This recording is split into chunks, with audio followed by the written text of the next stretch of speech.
I'm Allendale's Chief Meteorologist Ryan Martin with a look at your midday weather update.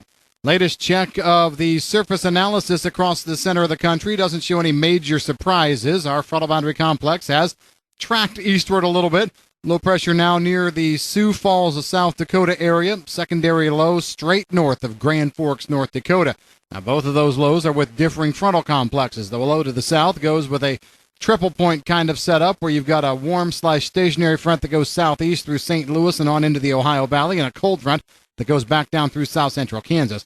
And then that low up near the North Dakota-Canadian border area, that's with a cool front that's pushing fast across North Dakota, into South Dakota, and into Minnesota.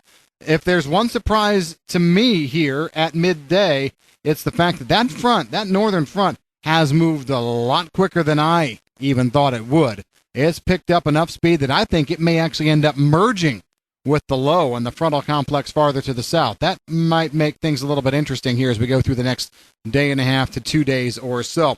As we take a look at the latest model imagery into us, see if there's any kind of significant change right off the top. I'm not seeing much, unless it would be that we get a slight increase in precipitation over a wider area from late this afternoon through tonight. Looks like the key area to watch is going to be southern and southwestern Minnesota back into southeastern South Dakota and then northeast Nebraska. That's basically right where the low is at right now. But the low doesn't really pick up speed and movement until that northern front hooks up with it. And that's when we'll see showers and thunderstorms expand to include most of Lake Superior back down through Wisconsin and into north central and central Iowa. From there, the front continues to move east and south across the rest of the Corn Belt as we go through tomorrow, Saturday. I'm looking for decent rains, 1/2 to 1 inch across Illinois. The rains fade a little bit into Indiana, but I still think there will be some action around late tomorrow and toward midnight Sunday.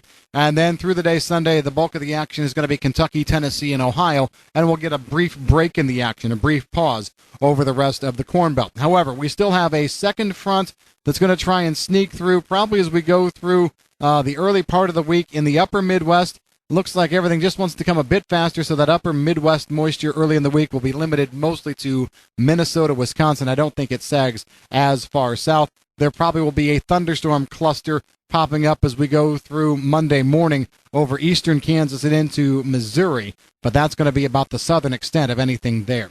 The rest of next week, mostly dry. Yeah, as we mentioned this morning in our online write-up, some lingering moisture kind of ebbs and flows over the Corn Belt, so it may not be a completely bright and sunny and dry week over the entire Corn Belt. We might see some pop-up showers from time to time, but as we said this morning, geographical coverage of that probably under 30% on any given day, and amounts are going to be very, very small, under 1/3 of an inch. We will see a much stronger frontal complex come together as we head into the later stages of next week and the weekend. The 6th and 7th look key to me, that picking up anywhere from 1/2 to 1.5 inch rainfall over the Corn Belt. I'm looking for coverage about 70 to 80%. And then we're going to follow that up with another front probably around the 9th, 10th, 11th. I really like the 10th and 11th as a better time frame. Probably moisture on the order of 1/2 to 1 inch initially. If we can get some morning, some later frontal development as we go into the 12th and 13th, that actually might be a much stronger event. It was shown that way this morning, and midday models don't really want to deviate from it much yet.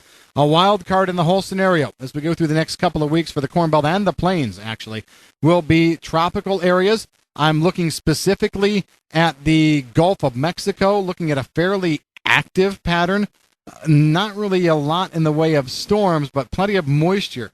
Yucatan Peninsula into western Mexico, maybe South Texas. If any of this wants to kind of turn and instead of moving west, shoot more north, that could be a significant player as we go forward as well, throwing more moisture up into the lower delta, into the Corn Belt, and into the Plains. But those are the stories that we're watching as we go into the long holiday weekend. Temperatures are going to be just fine.